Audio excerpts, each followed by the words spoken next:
This is TechCrunch.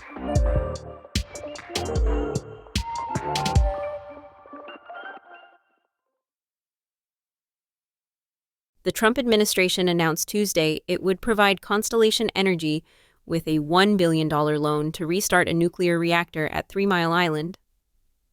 The energy company said last year it would reopen the reactor, which had been shuttered since 2019, after Microsoft committed to purchasing all the electricity from the 835-megawatt power plant for 2 decades.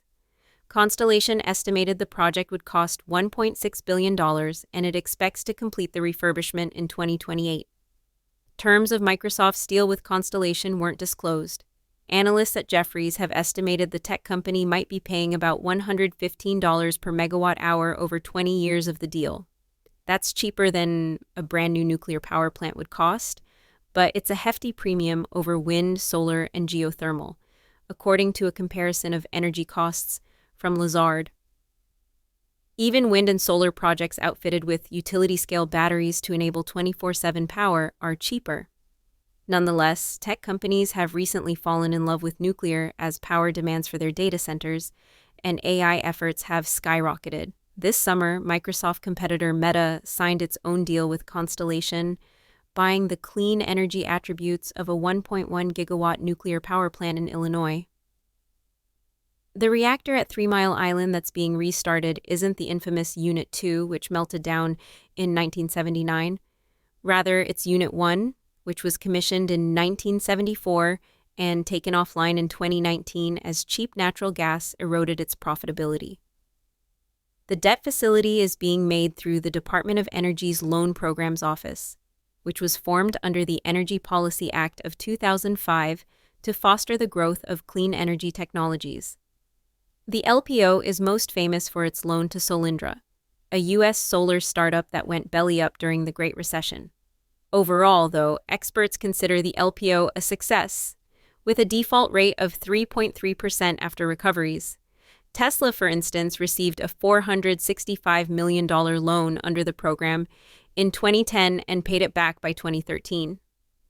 Last month, the LPO finalized a $1.6 billion loan to American Electric Power, using federal dollars to support the upgrade of around 5,000 miles of transmission lines. The Inflation Reduction Act, which passed during the Biden administration, created another pot of money under the LPO, known as the Energy Infrastructure Reinvestment Program.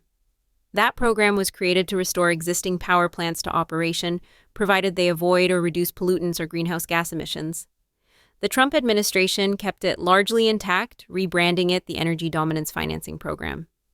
In its press release, the Department of Energy, perhaps erroneously, says the EDF program was created under the Working Families Tax Cut Act. It was instead authorized under the One Big Beautiful Bill Act. Hugging Face co-founder and CEO Clem Delangue says we're not in an AI bubble, but an LLM bubble, and it may be poised to pop. At an Axios event on Tuesday, the entrepreneur behind the popular AI platform and community site agreed that bubble talk is today's trillion-dollar question, but said he doesn't believe AI's future is at risk if the bubble bursts. Instead, as Delangue sees it, it's large language models that are receiving outsized attention, and that attention may not last. Delangue said, "I think we're in an LLM bubble, and I think the LLM bubble might be bursting next year, but LLM is just a subset of AI when it comes to applying AI to biology, chemistry, image, audio, and video. I think we're at the beginning of it, and we'll see much more in the next few years." One issue, he argued, is that LLMs aren't the right solution for everything, and smaller, more specialized models will see increased adoption in the future. Delangue continued, "I think all the attention, all the focus, all the money is concentrated into this idea that you can build one model through a bunch of compute and that is going to solve all problems for all companies and all people. I think the reality is that you'll see in the next few months, next few years, kind of like a multiplicity of models that are more customized, specialized, that are going to solve different problems." As an example, he suggested the use case of a banking customer chatbot. Delangue pointed out, You don't need it to tell you about the meaning of life, right? You can use a smaller, more specialized model that is going to be cheaper, that is going to be faster, that maybe you're going to be able to run on your infrastructure as an enterprise. And I think that is the future of AI. The Hugging Face founder admitted that an LLM bubble bursting could impact his company to some extent, but noted that the AI industry is so big that it's already diversified. That means even if a portion of the industry is overvalued, like LLMs, it's not going to have a massive impact on the AI field itself or his business. Plus, he noted, Hugging Face still has half of the $400 million it has raised in the bank. This cautious approach to spending represents a different strategy from what other AI companies are doing these days, especially in the LLM space. He said, in AI standards, that's called profitability because the other guys, it's not hundreds of millions that they're spending, it's obviously billions of dollars. By comparison, Hugging Face is taking a more capital-efficient approach.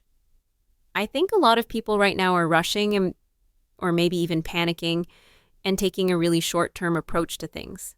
I've been in AI for 15 years now, so I've seen some of the cycles, and so we're learning from that and trying to build a long-term, sustainable, impactful company for the world. That's it from TechCrunch. For more tech stories like these, go to techcrunch.com.